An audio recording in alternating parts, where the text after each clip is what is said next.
Two quick questions. One is box breathing. Give us a very quick, what is that and why is it powerful?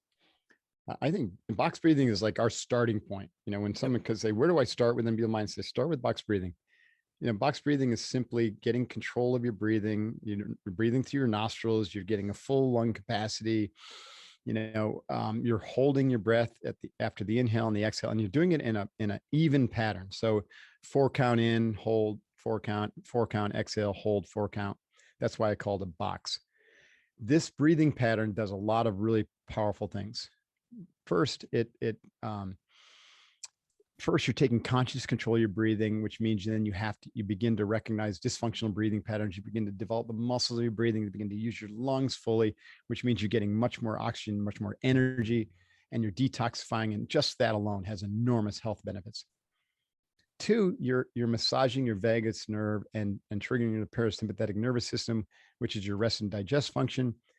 Every time you do this practice, which is meant to be a daily practice for 5 or up to 20 minutes. I recommend 20 every morning. And so you're slowly bleeding off all the stress that has been building up in you over the years, because we live in this super hyper stimulated, stressful society, which is always triggering your sympathetic nervous system, which is fight or flight. Yep.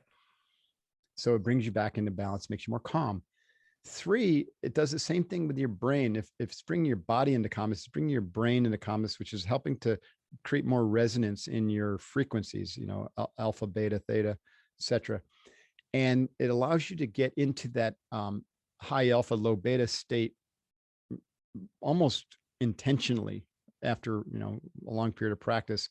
And that state is experienced with deep concentration, creativity, and flow. So that's a huge benefit. Yeah. And then 4, the breath is really the link or the bridge between the body or the external and the mind and the spirit. Every time you're breathing in life force. You're breathing in consciousness.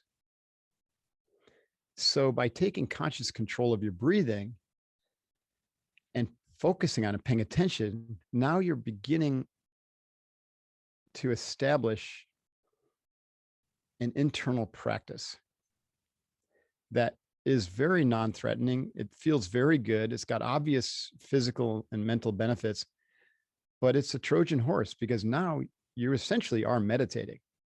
So if you sit and box breathe for 20 minutes and you're just enjoying the breath, guess what? Now you're meditating. And so then we can link that to the next step for us, which is concentration training. And so we'll add either a mantra or imagery or both, so that now we're deepening our powers of concentration. Now we get into box breathing being both good for you, both physically and now mentally. This is mental training. Yep. Developing concentration power and attention control, and then imagery, the power of your imagery. So box breathing leads to the development of all these really rich skills that can transform your life from the inside out.